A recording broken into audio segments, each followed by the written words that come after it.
राजस्थान के एक छोटे से गांव में मीरा नाम की एक सरल, संस्कारी और श्रद्धालु बहू रहती थी। उसका सबसे बड़ा सहारा था खाटू श्याम जी का नाम।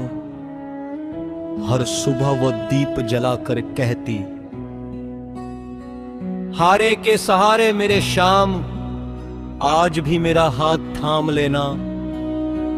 लेकिन उसके जीवन में शांति कम और परीक्षाएं अधिक थी। उसकी सास कमला देवी एक बहुत कठोर स्वभाव की थी।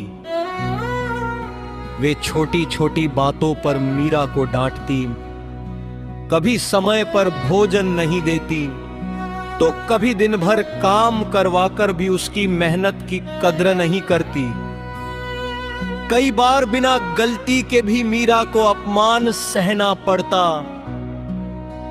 पड़ोसी ये सब देखते, पर घर के मामलों में कोई हस्तक्षेप नहीं करता।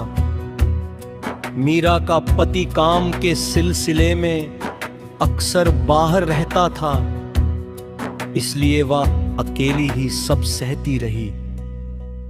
हर रात जब सब सो जाते, मीरा अपने छोटे से पूजा घर में बैठकर श्याम जी से कहती, प्रभु मुझे शक्ति दीजिए। मैं किसी का बुरा नहीं चाहती, बस मेरे मन में धैर्य बना रहे। दिन बीतते गए। एक दिन गांव में खाटू श्याम जी का भव्य कीर्तन होने वाला था। मीरा का मन भी जाने को हुआ, लेकिन सास ने सख्त मना कर दिया। पहले घर का सारा काम खत्म करो, भजन बाद में भी हो जाएगा। मीरा चुपचाप काम में लग गई। उसने मन ही मन श्याम जी का स्मरण किया और बिना शिकायत अपने कर्तव्य निभाती रही। उधर कीर्तन में कमला देवी भी पहुंची। भजन के बीच एक संत ने कहा,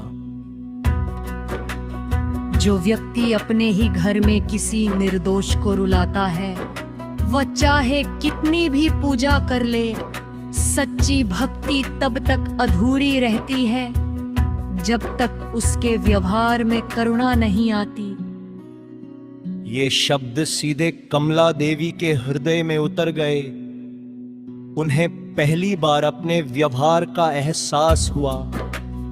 उन्हें मीरा का शांत चेहरा याद आया, जिसने कभी बदले की भावना नहीं रखी थी। घर लौटते ही उन्होंने देखा कि मीरा उनके लिए गरम भोजन परोस रही थी और मुस्कुरा कर बोली, माँ जी, कीर्तन कैसा रहा? कमला देवी की आंखों से आंसू बह निकले। उन्होंने मीरा का हाथ पकड़कर कहा, बेटी, मैंने तुम्हें बहुत दुख दिए। यदि संभव हो तो मुझे क्षमा कर दो। मीरा ने बिना देर किए उनके चरण छुए और बोली, माँ जी, जहां क्षमा होती है वही परिवार में सुख लौटता है। उस दिन के बाद घर का वातावरण बदलने लगा। कठोर शब्दों की जगह सम्मान ने ले ली और तानों की जगह स्नेह ने। गांव के लोग कहते, श्याम बाबा ने कोई चमत्कार नहीं किया, उन्होंने दो दिलों में परिवर्तन ला दिया। मीरा आज भी हर सुबह वही प्रार्थना करती थी, हे खाटू श्याम, मुझे दूसरों को बदलने की शक्ति नहीं चाहिए। मुझे इतना धैर्य और प्रेम दीजिए कि मेरा चरण ही परिवर्तन का कारण बन जा। कथा का संदेश, सच्ची भक्ति केवल मंदिर जाने या भजन गाने में नहीं, बल्कि अपने व्यवहार में दया, सम्मान और क्षमा लाने में है।